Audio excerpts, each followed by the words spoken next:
ನನ್ನ ವಿಷಯದಲ್ಲಿ ಆಗಿರ್ಬೋದು, ಅವನು ಕಷ್ಟಗಳನ್ನು ಹೇಳ್ಕೊಳ್ಳೋಕೆ ಆಗಿರ್ಬೋದು, ಸುಖಗಳನ್ನ ಹಂಚ್ಕೊಳ್ಳೋಕೆ ಆಗಿರ್ಬೋದು, ಜಗಳಕ್ಕಿರ್ಬೋದು, ಪ್ರೀತಿಗಿರ್ಬೋದು, ವಿಶ್ವಾಸಕ್ಕಿರ್ಬೋದು, ಸಂತೋಷಕ್ಕಿರ್ಬೋದು, ಹೊತ್ತಲ್ಲೇ ಸಿಗೋದು ನನಗೆ ಬೀಜ. ಹಾಗೆ ನಾನು ನನಗೆ ಸಾಕಷ್ಟು ಸಿಗ್ತೀನಿ. ತುಂಬಾ ಕೆಲಸ ಮಾಡಿದ್ದೇ ಇರ್ಬೋದು, ಬಟ್ ಒಂದು ಜರ್ನಿ ತುಂಬಾ ವಿಶೇಷವಾದ. ಈಗ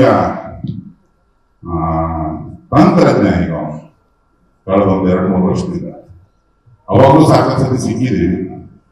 ಖುಷಿ ಅನ್ನೋದ್ರೆ ಮುಖಾನುಮುಖತೆ ಹೇಳ್ತಾನೆ, ಕಥೆ ಹಾಡಿಗೆ ಏನಾದ್ರು ದುನಿಯಾವಿಗೆ ಸಿಕ್ಕಿ ಮುಗಿತು ಕಥೆ. ಆ ಸ್ಪೀಡ್ ನನಗೆ ಇಷ್ಟ ಆಗುತ್ತೆ. ಯಾವುದೇ ವ್ಯಕ್ತಿ ಒಂದು ಸ್ಪೀಡ್, ಒಂದು ಎನರ್ಜಿ, ಒಂದು ಚೈತನ್ಯ, ಮಾಡ್ತೀವೋ ಬಿಡ್ತೀವೋ ಅದನ್ನ ಮಾಡ್ತೀನಿ ಅಂತ ಅನ್ಕೋಬೇಕು. ಅದು ದುನಿಯಾವಿಗೆ ಸಿಕ್ಕಾಪಟ್ಟೆ ಅಂತದ್ದು.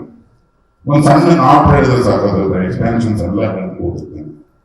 ಸೊ ಒಳಗಡೆ ಒಬ್ಬ ತಂತ್ರಜ್ಞ ಹುಟ್ಟಿ ಹರಡಿ ಆಚೆ ಬಂದು ಈಗ 2ನೇ ನಿರ್ದೇಶನ. ಮೊದಲನೇದು 6 ಹೊಡೆದ್ಬಿಟ್ಟಿದ್ದಾನೆ. ಇದು ಸೈಡೇ ಹೊರಗೋಗಪ್ಪ 6 ಅನ್ನೋದು ಒಬ್ಬ ಸ್ನೇಹಿತನಾಗಿ ಜೈ ಭೀಮ.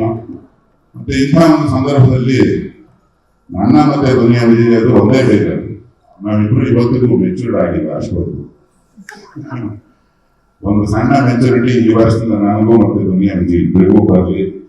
4 ಮಂದಿ ನಮ್ಮ ಏರಿಯಾದಲ್ಲಿ ಕೂರಿಸಿ ಆರತಿ ಮಾಡಲಿ ಅಂತ ಹಾರೈಸ್ತಾ ಜೈ ಭೀಮ, ಜೈ Duniya Vijay. Thank you very much sir. Thank you.